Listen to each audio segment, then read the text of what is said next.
A few days ago, I came across a popular TV show host, Steve Harvey, giving his audience some powerful tips on how to have a great and successful life. He remarked, saying that it all begins in the morning, the moment you get out of bed. You might not understand how your working time has anything to do with the eventual outcome of your life, but he said you need to speak to yourself and your day, words of affirmation, the moment you open your eyes. A lot of people underestimate the power of their words, but in reality, words are the products of the loudest thoughts in our hearts. Negative thoughts produce negative and destructive energies. This means that just like positive energy is necessary to build things up, negative energy destroys and pulls down just about everything it touches.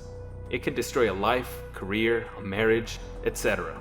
This means that you owe yourself the task of uprooting negative thoughts as soon as you find them. You will be learning 2 of the most powerful ways to dispel negative thoughts in this video. Forget past failures and forge ahead. Everyone has failed at one point or another. There are 2 perspectives to looking at failure. You can look at the failure in your life as an event and go from it to other events of success and positivity. Or you could also look at yourself as a failure and allow depression and negative thoughts to destroy you and all you would have ever done. The story was once told of a very playful and unserious student who has performed very poorly in his academics. At a certain point in his life, he needed to take a very important exam and did very little to prepare. He had allowed his past experiences to brand him as a failure. However, when the results came in, he found out that he had done exceptionally well. From that moment, he became very serious with his studies and eventually became a very successful businessman. Years later, the school wrote to him to explain that the brilliant performance he had received years ago as his result was really not his own. The wrong result had been sent to him. You see, he had all it took to become a successful person, but he allowed the narrative of his school to hold him back. The moment he received the different report, his genius sprang to work and took him to the pinnacle of success. Dorothy Brandy's entire life changed after she came across a sentence by renowned psychologist F.M.H. Myers. In his writings, he explained that the reactions of hypnotized patients reflected their truest potentials because, under such hypnotic states, there were no interferences from their memories. This triggered something in Dorothy, who decided that she was going to act as if failure was no longer a possibility in her life. This singular act and new belief system turned her life around completely. She also became a sought-after lecturer in her field. This is massive because she hated lecturing before now. This proves that our potentials are limitless when we take the clouds of negative thoughts away from our heads.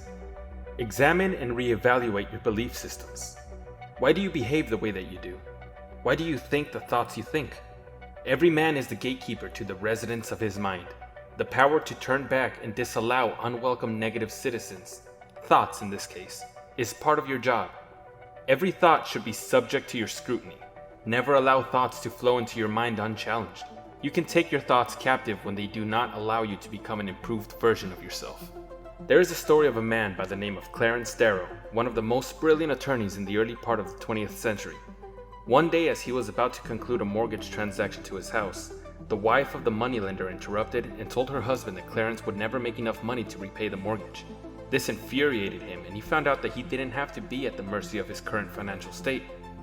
He kicked the negative thoughts out that locked him in a limited financial state and became a very successful attorney.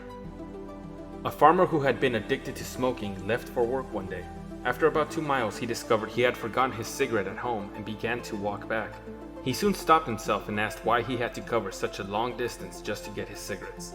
That day marked the end of his addiction. If we used our rational thinking a lot more than we do, we would push past certain narratives and boxes that we have been forced into and labeled as. A certain businessman also found a way out of his anxiety and worries about the future by thinking consciously about his financial state. One day he went to get some machinery for his business, but the wife of the man who owned the machinery felt that it was not a good idea to sell the machines to him on credit, as he might not be able to pay back the debt. He took her words as a springboard and eventually built 3 successful businesses. There are examples abound of men and women who kicked out negative thoughts with all vehemence and were better off for it. We desire that you would also do the same and attain your truest successes without overthinking them. Yes, that seems like something that we should talk about in our next video.